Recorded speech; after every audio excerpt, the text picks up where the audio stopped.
Boy, ilang taon ka nung pinaampon ka ng mga magulang mo?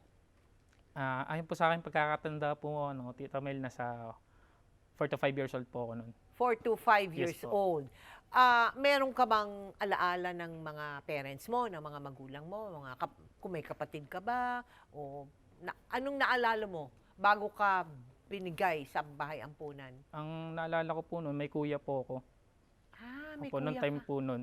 Tapos Okay. po, yun, binigay ako doon sa, ano, sa dalawang lalaki. Okay. Tapos the rest po nun, nasa ano na po kami, nasa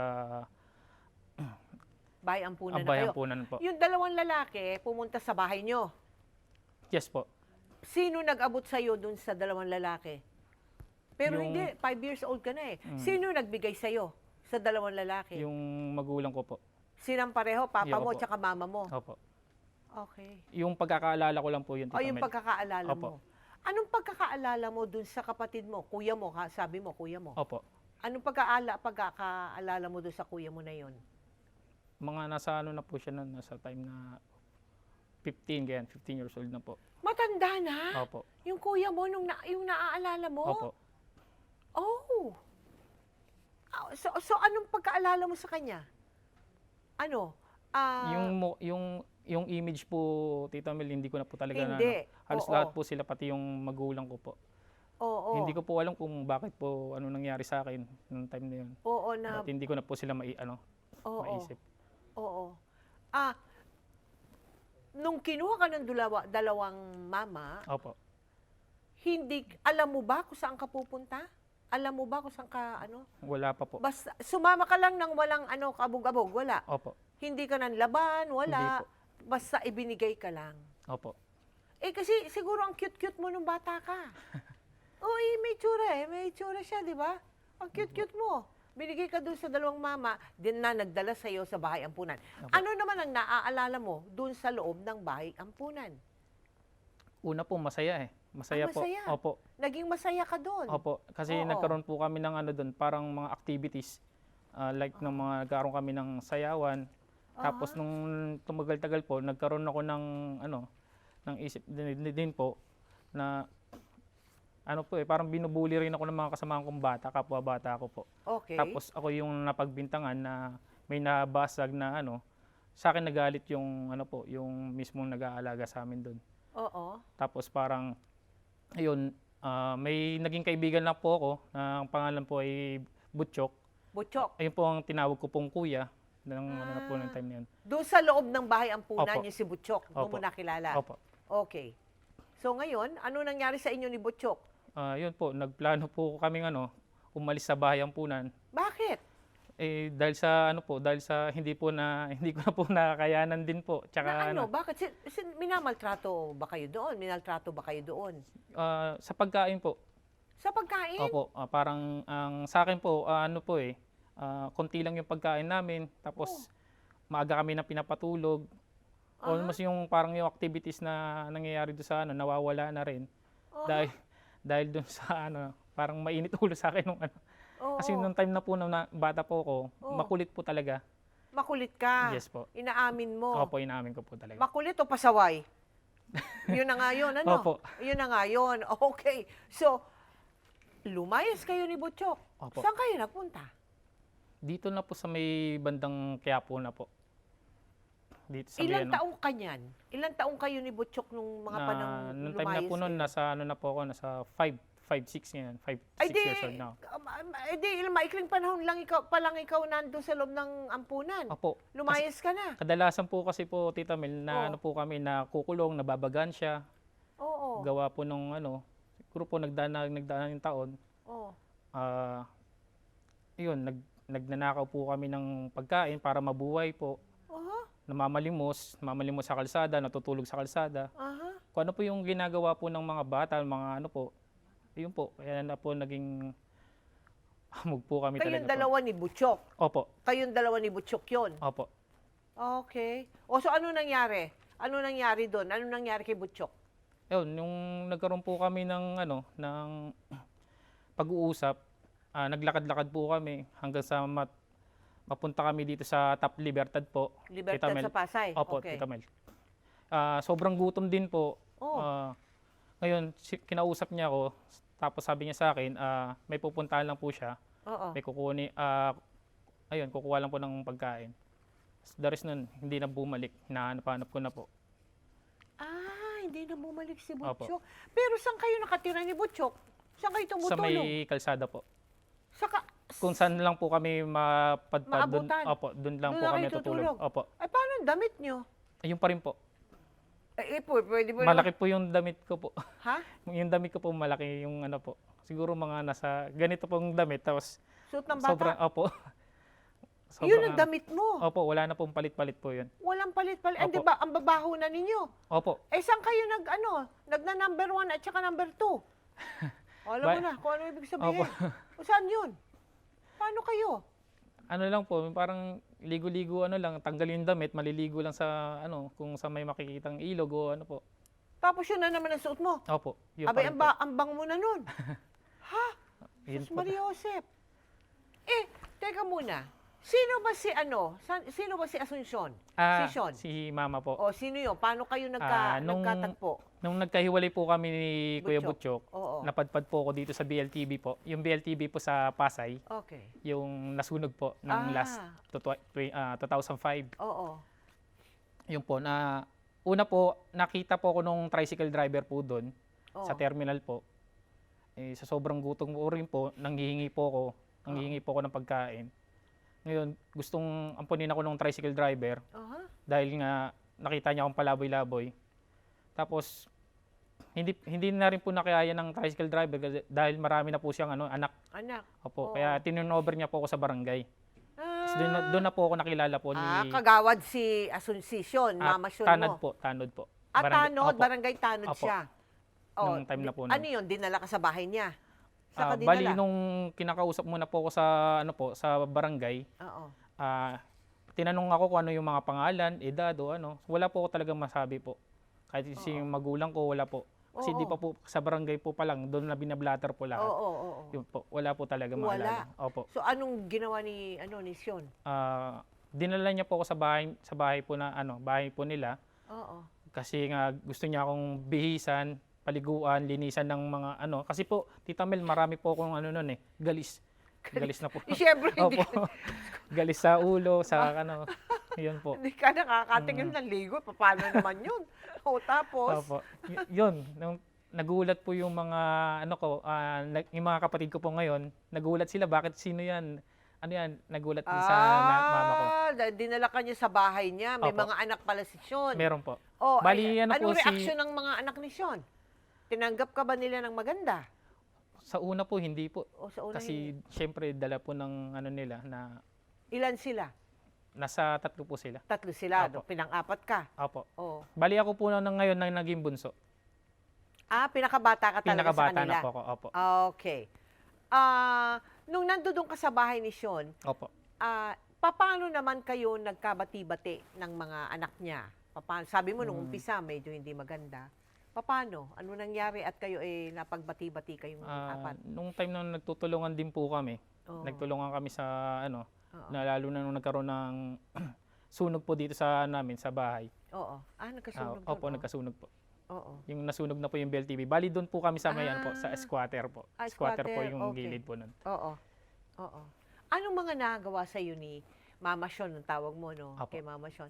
Habang lumalaki ka. Pinag-aral niya po ako mula Pinag-aral ka naman. mula kinder, 6 6 na taon sa kinder. 6 na taon ka sa kinder? Opo. Ano ba yun? Sus Maria Josep. Opo. Tapos na Kaya ng ako high na school po yun. yung best in attendance po doon. Best in attendance. Yes po. Oo. Bakit nagkaganon? May inaayos pa kasi po yung yung papel ko po, yung regarding po oo sa nga, yung kasi birth wala kang certificate ko po. Birth certificate. Ang birth certificate ko po, Tita Mel, is foundling certificate na po. Foundling Ayun na ang po yung tawag. inano do sa ngayon po yung PSA po. Yung tawag po. Foundling. Okay. Nakapagtapos ka ba ng college mo? High school po. Tita High Mel. school nakapagtapos ka? Yes po. Oo. Ano namang mga trabaho ang napasukan mo? Ang napasukan ko po, Tita Mel, is Abineto Aristocrat po. Waiter? Ang una po, assistant, tagalinis lang po ako ng restaurant. Ngayon, habang tumatagal-tagal, tinitignan ko po yung nagluluto, naging assistant cook po ako. Opo. Tapos yung sa pizza naman po, tinitignan ko po ano yung mga proseso, naging assistant pizza man din po Aba, ako. hindi marunong ka na po. rin mag-pizza. Opo. Marunong Mga ka na dough, rin, yung mga marunong ano ka rin, magluto. Yes po. Oo, tapos after that, Tapos after nun po, nasubukan ko na rin po magkargador sa ano po, sa Baklaran. Isa mga binubuhat-buhat yung po. mga, mga Yan, yung binebenta sa mabibig- mga, sa Opo, yung baklaran. mga bag, yung mga bag Oo, po. ngayon, ano pa? Tapos nag-car wash din po ako, car wash boy. Car Yun wash lahat naman po yun, pag sumasahod po ako, binibigay ko na po kay mama. Kay Mama Opo. Sean. Kaya napamahal ka rin sa Opo, kanya. opo. Hindi ba? Ay, nako. Paano ka naman nakapasok ng stuntman? Ngayon, stuntman ka na. Opo, Oo, stuntman na big po. time ka na. Paano ka nakapasok as stuntman? Bali po nagbukod po muna po kami nung kinakasama ko po ngayon na May asawa ka opo, na. opo, Okay. kalibin po. Oo, kalib-in. Lumipat po kami dito sa San Mateo Rizal. Ang problema naman po is yung parang nanibago po ako sa lugar. Kasi po yung yung pag-a-apply po ng trabaho. Nung time na yun, nakapasok naman po ako sa hypermarket, Cubao, dito po. Oo. Tapos, nung nagkaroon na ng pandemic, bali, ang last work ko na po nun is tapaking na po ako nun. Nagtapaking naman po ako. Nung pandemic. Opo, nung Pero pandemic. nung stuntman ka, sino ng artista ang ginampanan mo yung nag-double? Si Sir Rocco Nasino po. Si Rocco Nasino. Yes po. Ano namang mga pelikula, ano namang mga programa ang napagtrabahuhan mo bilang stuntman? Maria Clara po. Nasa Maria Clara ka? Yes po, Maria Clara Anong Tibara. ginawa mo doon? Ako po yung double ni Sir Rocco bilang Oo. inano po namin kumbaga pinas lang po namin yung Buhaya? buhaya. Ay, ikaw ba yun? Yes po. Balik pa ikot-ikot po. Oo. Pero ang po nun, si Sir Rocco po talaga. Ang alin? Hindi. Ang pagka niya noon, si Sir Rocco yung pagkalabas ng Oo, kunyari siya, pero Yes po. ikaw talaga yung Opo. nasa tubig. Ayun po ang Ikaw yung ginagawa malangoy namin. doon, Yes po. sa buhaya. Yes po. O ano pa? Ano ka pa? Saan ka pa? Nung yung harness naman po. O saan yun? Dito naman po sa ginanap naming pelikula po yun eh. Pelikula. Opo, yes po. Sa television, dito sa GMA. Sa naman po, mga lang po, mga asaguns. Goons, Opo, tapos yung mga karakter, nagla-lines din po ako. Nagla-lines ka Yes rin? po. Talaga? O saan naman yung may lines ka? Dito po sa may abot kamay po. Sa Ako po may abot yung gwardiya na nabaril po doon. Yes po. Oo. Tapos, kwento mo sa akin, ano yung pinakadelikadong stunt na nagawa mo? Ang delikado po na ginawa ko noon is yung pagbangga doon sa may sasakyan. Oo. Dahil ano po- muna yan? Anong TV program or pelikula? Pelikula po. Pelikula. Opo, yes po. Anong title? Tupak po. Tupak. Yes po. Ngayon? Ayun, bali kasi hanapan po ng parang main character po. Oo. Biglang ako yung pinili. O ikaw yung magdo-double dun sa may artista Okay. na mababangga. Okay. Ayun po. Umangat po ako doon sa taas ng sasakyan, tapos bumagsak. Opo. Bumagsak ka, nasa loob ka ng sasakyan? Yes po. Hindi, doon sa po niya po. Ha? Sa, di ba yung kotse po, pagbangga po sa akin, umikot po ako doon. Ayun po. Yung mga ganyan, inaaral ba yan? Opo. Inaaral? Pinapractice naman po namin bago namin gawin. Pinapractice ninyo bago gawin. Opo. Para Tapos walang... pag may practice po kami sa stunt work kontrabidas, ayun po yung ginano namin. Okay. Pero wala ka pang naranasang aksidente. Sa ngayon po, wala po naman po. Huwag naman sana, Pero mga sakit sa katawan, normal naman po sa Siyempre, amin. kung gano'n naman Opo. trabaho mo, talagang sasakit ang katawan mo. Teka muna, hindi ba nagkatampuhan kayo ni Mama Sean? Yes po. Nung merong naghanap sa yung babae, ganun ba yun? Opo. Ay, hindi, kwento mo na nga, bakit kayo nagkatampuhan? Noong time po noon, may nagsabi po sa kanya na may naghahanap ng na babae po. Tapos ang nangyari po is hindi niya sa akin sinabi Oo. na may naghahanap na bata ganito. Ikaw naman, Ako naman, siyempre, umano parang, ka, yung opo. puso mo, Opo. tumalo na Siyempre, agad. as a bata pa ako noon, parang sabi ko, ito na ba yung tunay kong magulang? Baka yun ang Opo. totoo na naghahanap Opo. sa'yo, tapos hindi sinabi sa'yo. Oo. Anong dahilan na binigay sa'yo ni Mama Sean? Bakit pala? Bakit pala niya hindi sinabi sa'yo? Dahil Nagkausap na ba kayo ni Mama Sean tungkol doon? hindi naman po kasi Hindi. ang ni mama is pag lumayo ko, napalayo ko na ako sa kanya, yung damdamin niya po bilang nanay. Oo. Syempre Natatakot ka opo, na mawala natatakot. ka sa kanya. Opo. 'Di ba? Kasi nagkaano na kayo, very close na kayo eh. Opo. 'Di ba? Kamusta naman ang buhay mo ngayon? Ah, ngayon po is yun, gantay lang po ng project sa stuntman. Oo. Siyempre. Masaya po. Bali binibisita ko po si mama. Pinupuntahan ko po sa Cavite. Aha. Ayan. Bali si mama na lang po mag-isa doon sa bahay, nag-aalaga ng mga aso, pusa. Oo. Tapos every week naman po napunta doon yung mga kapatid ko. Opo. Hanggang ngayon ba, kinahanap mo pa yung mga tunay mong magulang? Opo. Hanggang ngayon? Hanggang ngayon po. Oo, pero paano mo hahanapin yun na wala kang kaalaala man lang kahit ano? Yun nga po, Saan Tita mo Mel. hahanapin yun? Saan mo kinuha yung pangalan mo na Boy Zobel? Yun po yung sinulat ko po sa papel nung maliit pa lang po ako. Oh. Hindi ko po alam kung ano po kung totoo po ba talaga yung ano. Kasi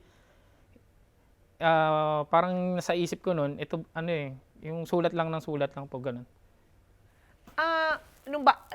Nasa loob ka ng bahay ampunan nun? Ganun ba? O sa eskwelahan? Nasa na po ako nun, nasa may barangay po ako nun, yung pinapasulat po ako nung mga tanod po. Ang sinulat mo, Boy Boy Zobel. Sobel po. Tapos ang nilagay po nilang doon, yung birthday ko, yung birthday, kung kailan nila nadampot. Kung kailan po. kanila na Opo. tuklasan. Opo. Basta lumabas lang sa isip mo na Opo. Boy Zobel ka. Opo. O yun merong basehan kung bakit yun ang nilagay mo. Hindi ko rin po maalala Hindi. na Tita Mel. Hindi Opo. mo na rin Opo. maalala. Kasi gusto ko po talaga malaman kung ano po talaga yung tunay kong pangalan. Oo Edad. nga. Paano mo nga Opo. malalaman yun ang tunay mong pangalan? Walang pagkakakilanlan. Wala. Opo. Kasi syempre magmumula din sa iyo yun Kung anong basehan para matuklasan ng ano. Pwede bang manawagan ka na lang? Hindi naman ganun. Kasi, di ba? Wala kang alam na situations Kung meron ka alam na mga situations na makikwento mo, halimbawa, nung bata ka, pinasyal ka ng magulang mo, may naaalala ka bang ganun? Wala po, Tita Mel. Nung bata ka, meron ka bang naaalalang mga ibang tao sa bahay ninyo? Mga pangalan ng ibang taong narinig mo?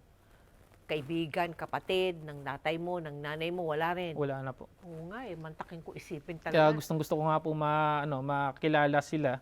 Kasi po may 2 anak na po ako Gusto ko man lang na pakilala sa kanila na may maganda apo. na po buhay ko. Yung Oo. anak ko. Oo nga Kasi naman. gusto ko rin malaman yung apelido ko po ba is yung po ba talaga. Kasi dadalhin po ng anak ko po yung Oo apelido nga. ko po Ay, anong apelido ng mga anak mo ngayon? Sobel din po. Ay, Sobel din. Opo. Oo. Ano rin po. Oo nga. Si Marcos tsaka si Blake. Oo nga. Alam mo, ang pinagdaanan mo talaga, para kang sa butas ng Opo. karayom yung ganung kabata na wala pang kamuwang-muwang yun di ba? Opo. Tapos, makakawala sa lugar na wala siyang alam, wala siyang kilala, walang anuman, no? Sobra, no? Anong mga aral ang nais mong mapulot ng ating televiewers diyan sa talambuhay mo? Sa akin po, Tita Mel, sa puso ko po is yung huwag mawalan ng pag-asa. Tapos, laging magsumikap sa buhay. Balang araw, makakamtan naman po nila yung gusto nila o yung mitiin nila sa buhay. Oo. Kesa gumawa ng masama. Kaysa gumawa po ng masama. Oo. Kasi po yung masama, kahit anong gawin mo po, may darating ka na karma para sa iyo. Yun po yung ko. Oo. At napakaganda na kahit nung umpisa kung sa bagay, hindi kita masisisi. Kasi Opo. musmus ka pa nun, hindi mo naman alam kung ano ang talagang dapat gawin, Pero tumatanda yung tao at tumatanda din ang isip, Yes hindi po. ba? So, in short, tumatanda ka na matututunan mo kung anong tama at mali, Opo. di ba? So, pag natutunan mo na yon, katulad mo, meron ka ng hustong isip, di ba? Kaya, nabago mo naman yung iyong buhay. Opo. And for that, we congratulate you, Salamat po, Tita Mel. Congratulations sa boy, Opo. At nabago mo ang ihip ng hangin sa buhay mo. Opo. At sana nga, gusto kong sabihin, sana nga matagpuan mo yung mga magulang mo Pero mantakin kong isipin, parang napakahirap Pero sasabihin ko na rin, di ba? Opo. na sana nga, no? Sana nga talaga. Gusto ko naman po talaga makita. Oo nga. Makilala po sila. Oo nga. Kahit pa Samahan paano mo ng dasal kaya. Samahan Lagi mo po. na talagang dasal Talagang para malay mo nga, no? Naniniwala ka ba sa milagro? Yes Ayun po, na lang, Tita Mel. yun na lang ang iaano ko sa ihandog ko sa iyo. Sana magkaroon ng isang milagro para sa iyo at Salamat. makilala mo ang iyong mga magulang. Maraming salamat sa iyo, boy, ha? Thank you very Thank much you po, and thank God you po. bless you and your Apo. family. Totoo nga. Milagro na lang ang pwede sa iyo, eh. Wala kang alam kahit ano, kahit Wala katitin. po talaga. Wala ka talagang alam. Wala ka talagang alam, ano. Pero kayo tinuturuan din umarte, no? Opo, Siguro, no? alas lahat ni Direk Ramil po. Ramil Rojas po. Ah. Siya po yung naggagabay po sa amin. Oo. Tsaka Kahit ni, na, ano po. oo. Bali ngayon po, nag-Eagles po. Nagano? Eagles po. Eagles? Opo, pumasok kami po doon sa may parang ano po yan, samahan po. May Po. samahan Nagkakaroon kami ng community service, Oh, okay. nagpapaano kami sa mga bata, Talaga naglilinis ba? po. Yes po. Ah, Yun po yung that's ano namin. so nice. Oo, saan yun? Meron kayong grupo. Grupo yan, grupo. Yes po. NGO, parang Ah, NGO. ano po, Katipunan Eagles Elite po. Ang ganda. Saan kayo nakatira ng pamilya Sa mo? San Mateo po. Sa San Mateo, hindi na kayo umalis doon sa San Mateo. Di na po. Ano po yun bali sa biyanan ko po, yung bahay. Oo. Doon po kami naninirahan po ngayon. Oo. Yung binan ko sa taas, kami sa baba po. Oo, maganda yun. Opo. At least hiwalay kayo. Di ba? Yes po, Tita Mel. Okay? Thank you so much. Thank you po, Tita Mel. Thank Salamat you. po.